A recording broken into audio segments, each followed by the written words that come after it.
आज का पहला सवाल, वो कौन सा गुनाह है जिसकी तौबा कबूल नहीं है?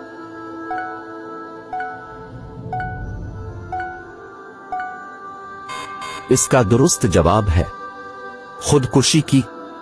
नंबर 2, वो कौन सी चीज है जो हराम है लेकिन इसे पीने से सवाब मिलता है?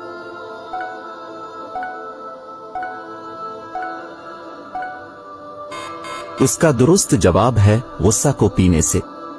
नंबर 3, हमारे प्यारे नबी जनाब हजरत मोहम्मद की उम्र मुबारक कितनी थी?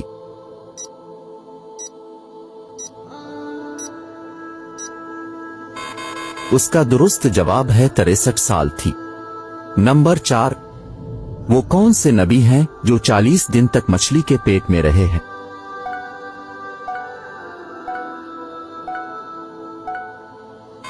उसका दुरुस्त जवाब है हजरत